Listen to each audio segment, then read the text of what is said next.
while as an engineer, the county of Los Angeles, something is to happen. Something is to change my life completely. First, it was a Mexican. The Mexican said to me, "You're dying." I said, "I know."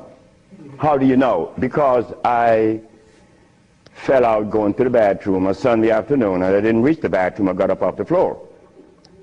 Something must have happened between there and the bathroom."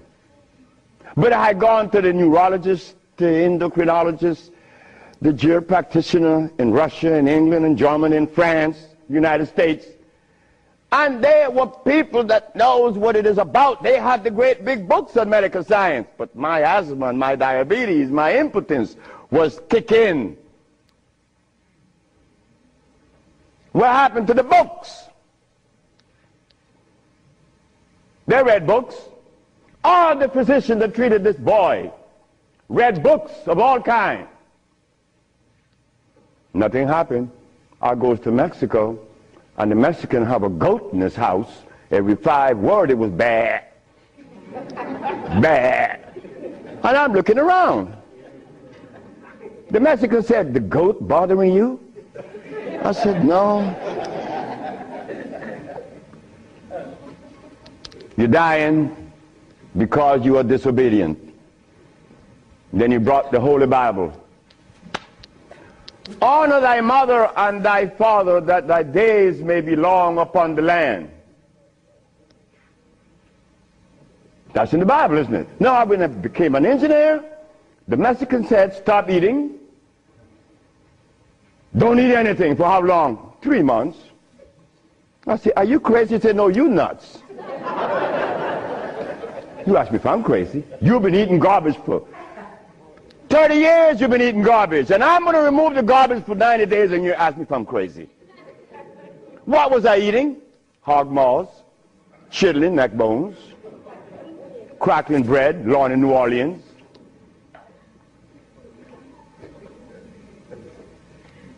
Eggs, because the grown-ups told me when my penis wasn't getting hard, eat eggs, drink raw eggs. And I did, by the dozens. And nothing happened. The Mexican said, "Don't worry about it, don't eat." 90 days later, I was no longer impotent, no longer diabetic, no longer asthmatic, no longer with glasses on my eyes, and this stomach hair was 42.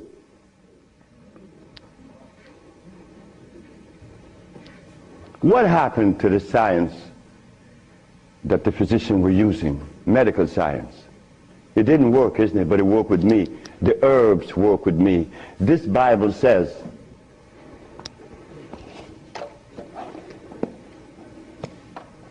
in the book of Revelation, it says 22 verse, and the first chapter, it talks about the herbs for medicine. Am I right? Well, ladies and gentlemen, what could have happened to us that when my brother, who was a preacher for 30 years, was sick, and instead of going to God's medicine, he went to the physician to get a chemical in his arm. My brother died 21 years ago. I'm Dr. Sebi, born in Honduras, Central America. I don't know what else to say. Well, what do you do? What do I do?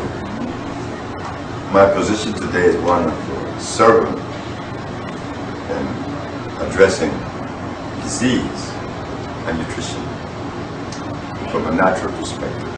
I would really like to ask you, what famous people have you cured? Well, we have Mr. Michael Jackson. What was his problem? Well, everything with his nervous system. Just name it, he had it. I had Mr. Steven Seagal, which had a headache for many years, and the llamas didn't cure it. The llamas from where? Tibet. Oh, he was in Tibet? Kathmandu, he's a llama. So I cured his headache, and the llamas didn't. Where did he get the headache from?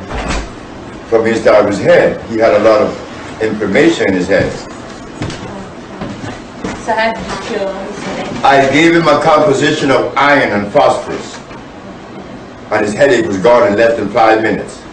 The other one that I treated was Mr. Eddie Murphy family and his mother. Well, you know, these are things that, you know, patient, doctor, confidential. Okay. You cannot say that, but I treated Eddie Murphy's mother. I treated Mr. Cecily Tyson's brother. He had his disease, and well, I treated many. In my conversation with Lisa Lopez one night in the village, she said to me, you know what I found out in my 42 days past? That we really don't know anything. I said, you're right, Lisa. We don't know anything.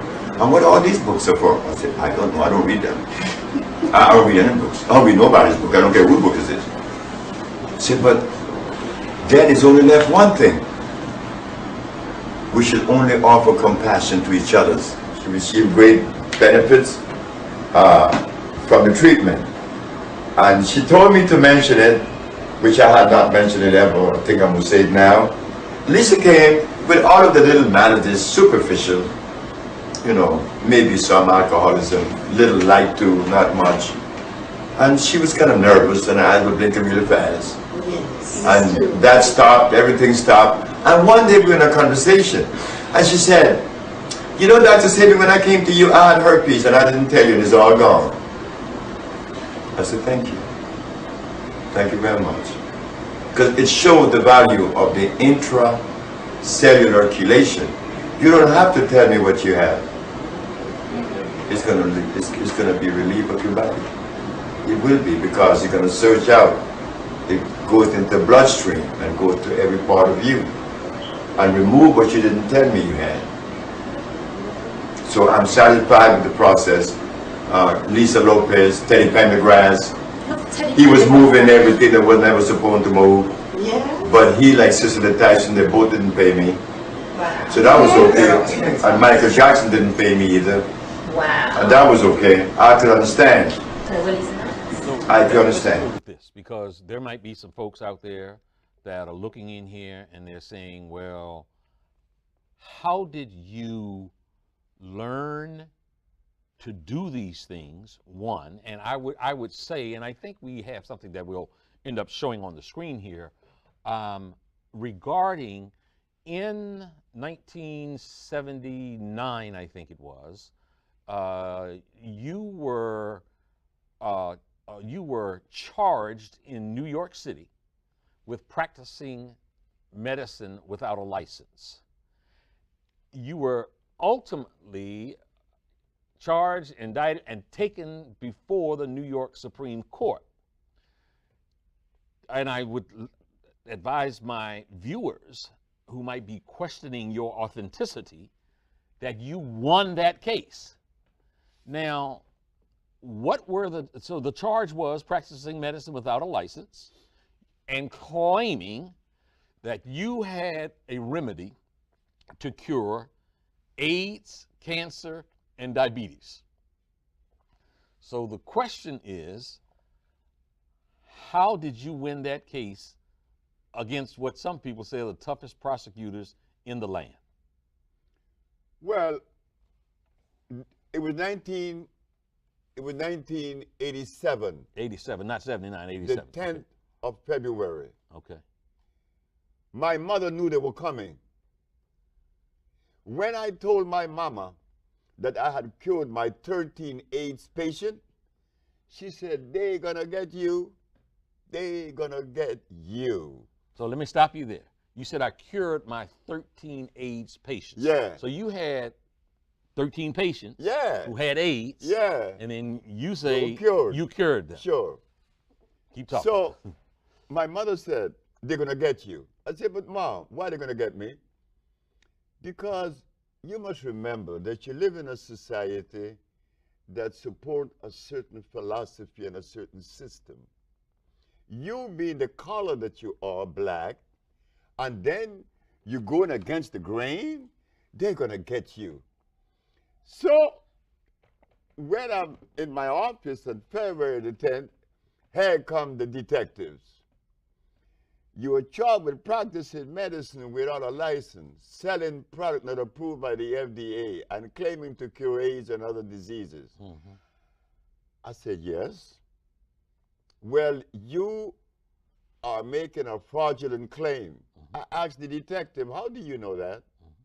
Because you were advertising in newspapers. Of course. I advertised in the Village Voice, the Amsterdam News, and the New York Post. And you were telling people through your advertising that you can cure AIDS, sickle cell, lupus, herpes, blindness, diabetes, paralysis, and others. Okay, so they come knocking on the door and So knocked on my door and took me to jail.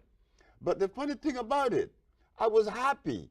I was very, very, extremely happy. When everybody in my office was crying, I was happy because my mama told me they were coming. And I knew that I had sufficient evidence to prove my position.